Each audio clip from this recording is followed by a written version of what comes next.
নমস্কার বন্ধুরা, সুপ্রভাত। কেমন আছো তোমরা সবাই? আশা করছি তোমরা সবাই খুব ভালো আছো, আর আমিও বেশ ভালো আছি। আমার ছোট্ট একটি চ্যানেল শখের পরিবারে তোমাদের সকল বন্ধুকে জানাই অনেক অনেক স্বাগত আর অনেক অনেক ভালোবাসা। এখন ঘড়িতে সময় সকাল 9টা, আর আজকের ব্লগটি আমি এখন থেকেই শুরু করছি। সকাল সকাল রান্নাঘরে গিয়ে দেখলাম শাশুড়ি মা রান্নাবান্না বসিয়ে দিয়েছে। আমার শাশুড়ি মা যেহেতু রান্নাবান্না করেন বেশিরভাগ সময়টাই, বসিয়েছে একদিকে ভাত আর একদিকে ডাল। তারপরে না আমি সকালে কিছু জামা কাপড় কেচে দিয়েছিলাম, সেগুলোই ভাবলাম মেলে দিই।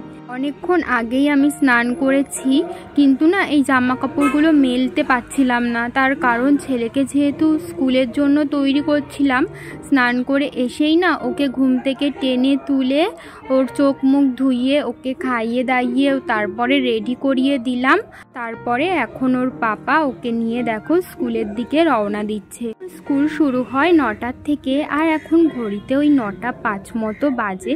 আর এখন যেহেতু ওদের স্কুলে একদমই ছোট ছোট বাচ্চা, তো সেই কারণে না আন্টি 5-10 মিনিট দেরি হলে কিছু বলেন না, কারণ জানে বাচ্চাদের অনেক সময় ঘুম থেকে উঠতে দেরি হয়ে যায়, তো সেই কারণেই আর কি।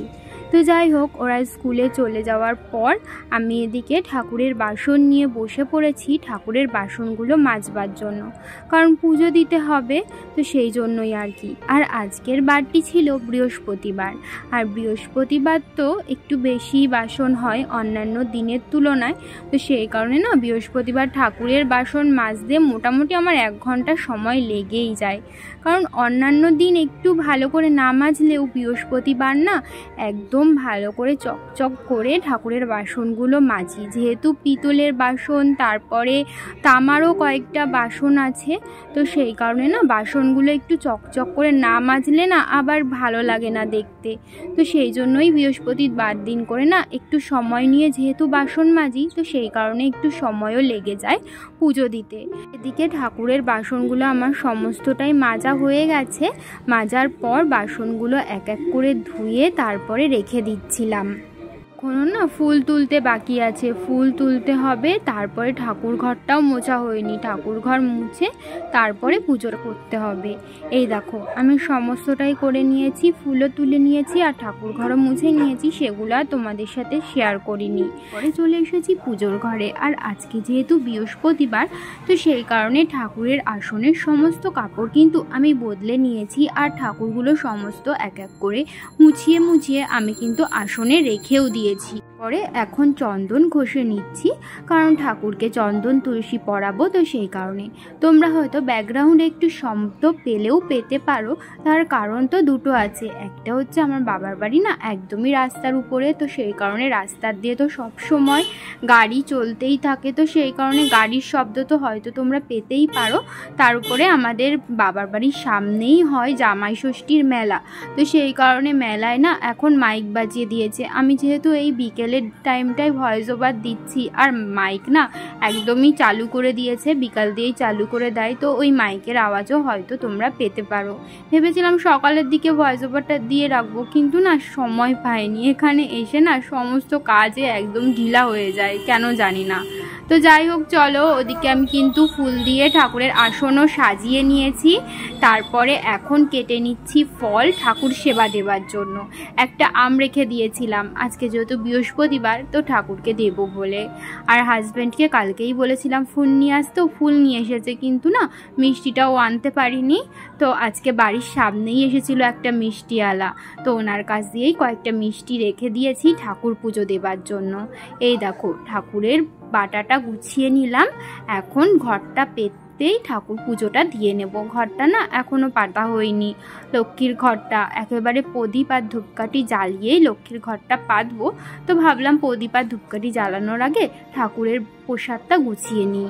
তো এই যে দেখো আমি কিন্তু ঘরটাও পেতে নিয়েছি। আর আজকে আমাদের জবা ফুল গাছে না একটা জবা ফুল ফুটেছিল, তো ভাবলাম ভালোই হয়েছে, বৃহস্পতিবার দিন ঠাকুরের ঘটে দিতে পারবো, মানে মা লক্ষ্মীর ঘটে। দেখো গাছের জবা ফুলটা কিন্তু মা লক্ষ্মীর ঘটে দিয়ে দিয়েছি। ওই যে গোলাপি রঙের যেই জবাটা দেখছো ওটা কিন্তু আমাদের গাছেরই জবা ফুল। তো গাছের ফুল দিয়ে পুজো দিতে না একটা অন্যরকমই শান্তি লাগে। আর এদিকে দেখো আজকে আমার শাশুড়ি মা আমাদের বাড়ির সামনে যেই ধুতরা ফুল গাছ আছে সেখান থেকে না ফুল পাইনি, তাই কয়েকটা কাটা নিয়ে এসেছিল, তো সেগুলোই ঠাকুরকে দিয়ে দিয়েছিলাম। তারপরে কিন্তু আমি পুজোটাও সেরে নিয়েছি। পুজো দেওয়ার পর দেখছি গেটের সামনে না একটা গরু বাঁধা। আমি ধূপ দেখাতে এসেছিলাম নিচে, আর গরুটা না আমার দিকে এত মায়া মায়া চোখে তাকিয়েছিল, ভাবলাম গরুটাকে কিছু খেতে দিই।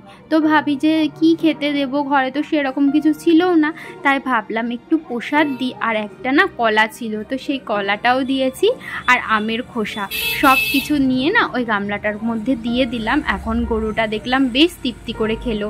আর আজকে সকাল থেকেই না একদমই বৃষ্টি হয়ে যাচ্ছে, ওই নিম্নচাপ বলতে পারো, একদমই নিম্নচাপের মতো সকাল থেকে বৃষ্টি হয়ে যাচ্ছে। এখন ওই যে গরুকে খেতে দিচ্ছি একদমই কিন্তু ছিটে ফোটা বৃষ্টি পড়েই যাচ্ছে। দেখো সেই কলাটা নিয়ে এসেছিলাম, সেটা আমি যতবার বলছি তাও আমি দিই, ওর হবে না, ও নিজের হাতে গরুকে খাওয়াবে, হাত দিতেও পারছে না, ভয় লাগছে। আর যে কারোরই ভয় লাগবে, গরুটাকে যেই খাবারটা দিতে যাচ্ছিল, গরুটা না ওর জিভটা বের করে খাবারটা নিতে যাচ্ছিল, তো আর জিভটা দেখেই ভয় লেগে যাচ্ছে, তো সেই কারণে ওই গামলার মধ্যে দিয়ে দিয়েছিলাম, সেখান থেকেই গরুটা খেয়ে নিয়েছিল। তারপরে চলে এসেছি রান্নাঘরে, আর রান্না করে এসে না একটু ডিমের অমলেট করে নিচ্ছি। সকালবেলা তো শাশুড়ি মা রান্না করেইছেন, কি রান্না করেছে একটু বাদেই দেখাচ্ছি। তো ভাবলাম একটা ডিমের অমলেট করে নিই, ডিমের অমলেট দিয়ে তারপরে ডাল করেছে যেহেতু, আর ডাল দিয়ে ডিমের অমলেট দিয়ে খেতে না বেশ ভালোই লাগে, তাই ভাবলাম একটু ডিমের অমলেট করে নিই। তো এই তো পেঁয়াজ কুচিয়ে আর লঙ্কা কুচিয়ে ডিমের অমলেটটা ভেজে নিচ্ছিলাম। একটু তাড়াতাড়ির মধ্যেই ছিলাম, কারণ যেহেতু ঘড়িতে না 12টা বেজে গেছে, ছেলেকে স্নান করানোর টাইম হয়ে গেছে, আরও অনেক সকালেও যেহেতু খেয়েছে ওর খিদেও পেয়ে গেছে, তো সেই কারণেই একটু তাড়াহুড়োর মধ্যেই ডিমের অমলেটটা ভেজে খাবারটা গুছিয়ে নিয়েছি।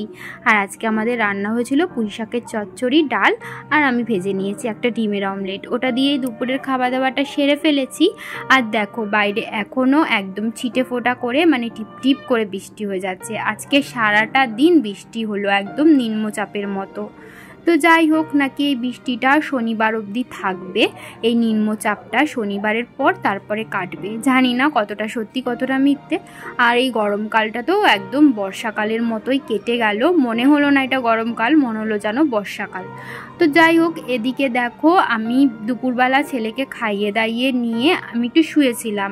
এখন হয়ে গেছে বিকেল, আর না বিকেলবেলা ঘুম থেকে উঠতে ইচ্ছা করছিল না, কারণ যেহেতু বৃষ্টি হচ্ছে সারাদিন ধরে, একটা ঠান্ডা ঠান্ডা ওয়েদার তো রয়েইছে, তার মধ্যে চারিদিকটা একদম অন্ধকার করে রয়েছে, মানে ঘরের ভিতরটা বাইরে দেখে হয়তো আলো আলো মনে হচ্ছে, কিন্তু ঘরের ভিতরে যেহেতু দরজা জানলা বন্ধ ছিল না, একদমই অন্ধকার অন্ধকার ছিল, তো একটা ঘুমানোর মতো একদম ভালো ওয়েদার, তো একদমই উঠতে ইচ্ছা করছিল না, কিন্তু উঠলাম, এই যে বিকেলের কাজকর্মগুলো করতে হবে, তো সেই কারণেই আর কি। উঠে এখন ঘরটা ঝাড় দিলাম, তারপরে বাইরের উঠানটাও ঝাড় দিয়ে নিয়েছি। আর এই দেখো সকালবেলা জামা কাপড়গুলো এখানে মেলে দিয়েছিলাম, নামেই একটুও তো শুকায়নি, ওই জলটা ঝরেছে, জলটা ঝরলেই অনেক হয়। তো যাই হোক, এখন আর নিয়ে আমি ঘরেও মেলে দিতে পারবো। তো এই যে আমার যেই নাইটি, তারপর হাজব্যান্ডের যেই জামা কাপড়গুলো আছে, এগুলো ভাবছি এখানেই রেখে দেবো, কারণ ঘরে অত জামা কাপড় মেলার জায়গা নেই। আর ছেলের জামা কাপড়গুলো ওগুলো আর বাইরে রাখবো না, ওগুলো ঘরে ওই জালনায় যে পর্দার দড়িটা আছে ওখানটাতেই নেড়ে দেবো। আর দেখো আকাশের অবস্থা একদম কালো মেঘ করে রয়েছে, মনে হচ্ছে সারা রাত বৃষ্টি হবে, দেখতেই পাচ্ছ, মনে হচ্ছে যেন একদম আষাঢ় মাস পড়ে গেছে। হ্যাঁ, এদিকে দেখো একটা শামুক উঠেছে, সেটাই আমার ছেলে এসে এসে দেখাচ্ছিল আমাকে, আর ও শামুক দেখলে না ভাবে যে কি না কি, এতটাই খুশি হয় আর মজা করে সেই শামুকটা দেখতেই থাকে। আর এদিকে দেখো আমাদের বাড়ির পাশে না একজনদের বাড়িতে হাঁস পোষে, তো দেখো হাঁসটা এখন বৃষ্টির জল যেহেতু চারিদিকে জমে রয়েছে, ওর বেশ মজাই হচ্ছে। ও যেহেতু এখানে পুকুর টুকুর কিছু পায় না, আর হাঁসরা তো পুকুরেই থাকে, আর একটু চারিদিকে জল জমে রয়েছে, ও ভাবছে পুকুরের মতো, সেখানেই বেশ ভালো করে খেলাধুলা করছিল। আর আমাদের এই বাড়ির সামনেটা না একদম যেহেতু রাস্তা নেই, কাঁচা রাস্তা, তো বৃষ্টি হলেই না জল জমে যায়। আর বর্ষাকালটা এতই অসুবিধা হয় না, একটু চলাফেরা করতে বাইরে বেরানোর প্রয়োজন হলে প্রচণ্ডই অসুবিধা হয়। দেখতেই পাচ্ছ বাড়ির সামনেই একদম অনেকটা জল জমে রয়েছে, তো ওই দিক দিয়ে মাঠ ঘুরে ঘুরে তারপরে যেতে হয়। আর এই বর্ষাকালটা কিন্তু সবার জন্য সমান নয়, কিছু কিছু মানুষের জন্য এই বর্ষাকালটা কিন্তু অনেকটাই দুঃখজনক। যেমন যে গরিব চাষিরাও রয়েছে, তাদের কিন্তু এই বর্ষাকালে তারপর অনেক কিন্তু ফসল নষ্ট হয়ে যায়। আর এবার তো অকালে বৃষ্টি হচ্ছে, গ্রীষ্মকালে যেই টাইমটাই গরম পড়ার কথা সেই টাইমটাই দেখো দুদিন অন্তর অন্তর বৃষ্টি। হ্যাঁ, গরমও পড়ছে, যেদিন বৃষ্টি হচ্ছে না সেদিন কিন্তু বেশ ভালোই গরম পড়ছে, কিন্তু তার মধ্যেও দেখো এই অকালে বৃষ্টি, এগুলো কিন্তু একদমই ভালো না প্রকৃতির জন্য। আবার দেখো এগুলো কিন্তু অনেক মানুষের পক্ষেও খারাপ, কারণ কি বলতো, সবাই তো আর সমান নয়। এই বর্ষাকালে কিন্তু অনেকের কাজকর্ম কম হয়, অনেকের বাড়িতে বসে থাকতে হয় বর্ষার জন্য। সেই জন্যই বললাম বর্ষাকাল কিন্তু সবার জন্য সুখের নয়, কয়েকজনের জন্য কিন্তু এই বর্ষাকালটা অভিশপ্ত কাল। অনেক মানুষের কিন্তু থাকার জায়গা ঠিকঠাক নেই, তাদের কিন্তু চাল থেকে জল পড়ে এই বর্ষাকালে। তো তাদের জন্য কিন্তু এই বর্ষাকালটা না একদমই কিন্তু সুখের নয়। আমাদের সাথে কথা বলতে বলতে মাঝে অনেকগুলোই কাজ করে ফেললাম। তো দেখতেই পেলে ওই যে যেখানটায় পর্দা টাঙানো আছে, পর্দার দড়ির ওপরে ছেলের ভিজার প্যান্ট জামাগুলো মেলে দিলাম। তারপরে না ওই তখন ঘর ঝাড় দিয়েছি, কিন্তু বিছানাটা গোছানো হয়েছিল না, তাই এখন বিছানাটা ভালো করে গুছিয়ে নিলাম। আমার না আবার বিছানা অগোছালো থাকলে একদমই ভালো লাগে না। বিছানা কেন, ঘর অগোছালো থাকলে আমি একদমই সেই ঘরে থাকতে পারি না। আর বিছানার কথা তো বাদই দাও, বিছানাটা একটা শান্তির জায়গা। সারাদিন পর যেখানে একটু শান্তির নিঃশ্বাস ফেলতে পারি, শান্তির ঘুম ঘুমাই, সেই জায়গাটাও বলো অপরিষ্কার থাকলে ভালো লাগে? আমার তো একদমই ভালো লাগে না। বিছানা সবসময় টান টান হবে, টান টান করে বিছানার চাদর বিছানায় পাতা থাকবে, সেটা কিন্তু আমার খুবই ভালো লাগে। তাই 2-3 দিন ধরে এই জামা কাপড়গুলো শুকিয়েছি, তো এগুলোই এখন নিয়ে বসেছি ভাঁজ করার জন্য। খানিকটা রোদ্রে শুকানো, খানিকটা ফ্যানের হাওয়ায় শুকানো, এইভাবেই শুকানো, কারণ এই কয়দিন ধরে তো বৃষ্টি হয়েই যাচ্ছে, একটু বাদে বাদে সেইভাবে রোদই বেরাচ্ছে না। এখন এই শুকনো জামা কাপড়গুলো সমস্তটাই কিন্তু আমি ভাঁজ করে রেখে দিচ্ছি। আর ওদিকে দেখতেই পাচ্ছ আমার ছেলে বদমাইশি করেই যাচ্ছে। আজকে যেহেতু বিকেলবেলা বাইরে বেরাতে পারিনি, অন্যান্য দিন তো বিকেলবেলা বাইরে বেরায়, আর আজকে তো বাইরে বেরাবে কি করে, বাইরে তো কাদা, তোমাদেরকে তো দেখালামই। তো বাইরে সেই কারণে বেরাতে পারিনি, তো সেই জন্য ঘরের মধ্যেই এদিক ওদিক করে বদমাইশি করে যাচ্ছিল আমার সাথে। তো তারপরে আজকে যেহেতু বৃহস্পতিবার, আর বৃহস্পতিবার আসলেই না আমার একটু আলতা পরতে মন চায়। শাড়িও পরি মাঝে মাঝে, এখন বেশ কিছুদিন হয়ে গেছে শাড়িটা পরা হচ্ছে না, কিন্তু আলতাটা কিন্তু আমি মাঝে মাঝেই পরি। আমার আলতা পরতে খুব ভালো লাগে, কিন্তু কি বলতো, ওই নখগুলোতে আলতা দিলে না ওই নখের থেকে আলতাগুলো আর উঠতেই চায় না, নখগুলো কেমন লাল লাল হয়ে থাকে। তাই আজকে আলতা পরার সময় না নখে আর আলতা দিইনি, নখগুলো বাদ দিয়েই পরেছি, কিন্তু আঙুলের ফাঁকাই আলতা পরতে গিয়ে একটু একটু আলতা কিন্তু নখে লেগেই গেছে। তো যাই হোক, যতটা পেরেছি নখে না আলতা দেওয়ারই চেষ্টা করেছি। আগেকার দিনের মানুষরা তো শুনেছি আলতা দিয়ে নাকি নীল পালিশ পরতেন, কারণ তখনকার যুগে তো আর নেল পালিশ ছিল না, তো সেই জন্যই আর কি।